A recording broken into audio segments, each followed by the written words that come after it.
તો બનાસકાંઠાની વાત કરી રહ્યા છે। અમીરગઢમાં ધોધમાર વરસાદ વરસ્યો છે। નદી નાળા બે કાંઠે વહી રહ્યા છે। બનાસ નદી અત્યારે બે કાંઠે વહી રહી છે, તો આ સાથે જ જે બાલારામ નદી છે તેમાં પણ નવા નીરની આવક થઈ ગઈ છે। ખેડૂતોમાં ખુશી જોવા મળી રહી છે।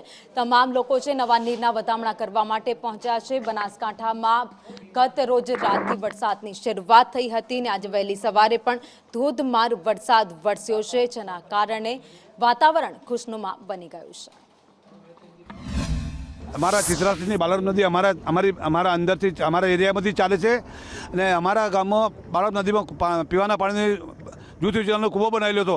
એ છેલ્લા 1.5-2 વર્ષથી પાણીની સમસ્યા અમારા ગામ માટે ટેન્કરથી પાણી પાતા હતા, પણ આજે કુદરતે ભગવાને આપણા પર કૃપા કરી છે અને આજે અમારા ટેન્કરો બંધ થશે અને અમે નદીનું બાળકનું નીર પાછું ગામને પીવાનું અમને ચાન્સ મળ્યો છે।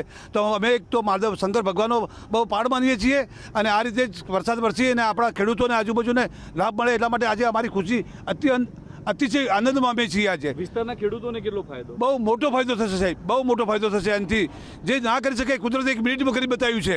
અત્યારે હું વરસાદના નદીમાં જોવા આવ્યો, એના કારણે ખૂબ મને ખુશી છે અને ખેડૂતોને પાણી માટે સુખ શાંતિ નદી ડેમમાં પહોંચી ગઈ, એનો ખૂબ ખૂબ આભાર છે। આ નદીથી કોઈ ફાયદો થશે? અરે ફાયદો બધાને ફાયદો છે। અમારા ગામમાં પાણી પીવાની તકલીફ બધો ફાયદો। કેટલી ખુશી છે? અરે ખુશી ના પૂછો એટલી। હા, 15-20 દાડાથી ટેન્કર અમે ચાલુ કરીને ગામમાં પાણી પાતા હતા। અમારા કૂવામાં નદીમાં જ છે, એમાં પાણી બિલકુલ હતું નહીં, પણ આજે આ નદી આવતા અમને એવું લાગ્યું કે અમારા કૂવામાં મોટર હેડી જાય આખો દાડી। બનાસકાંઠા સહિત ઉપરવાસમાં થયેલા ભારે વરસાદને પગલે બનાસકાંઠા જિલ્લામાં આવેલા નદી નાળાઓ છે તે જીવંત થયા છે।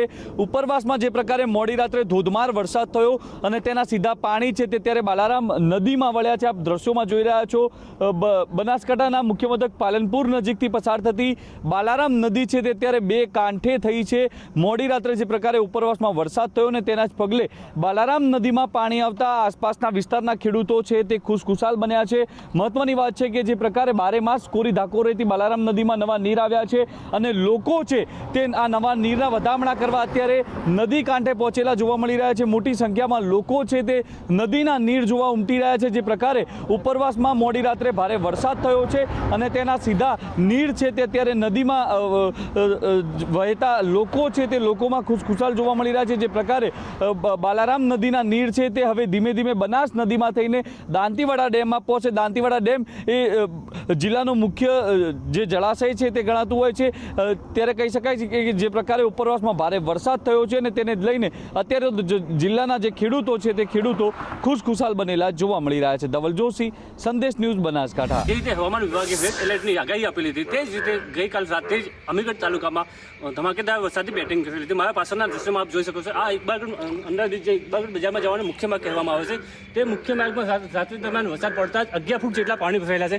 ખાસ વાત કરવામાં આવે તો આ જે મુખ્ય માર્ગ છે તે દર ચોમાસામાં અવરજવર કરતા લોકો તેમજ વાહન ચાલકો માટે માથાનો દુખાવો થયેલો છે। સ્થાનિક તંત્ર દ્વારા દર વખતે રજૂઆત કરવામાં આવે છે, પરંતુ કોઈ જ પ્રકારની અહીંયા કાળજી લેવામાં આવતી નહીં।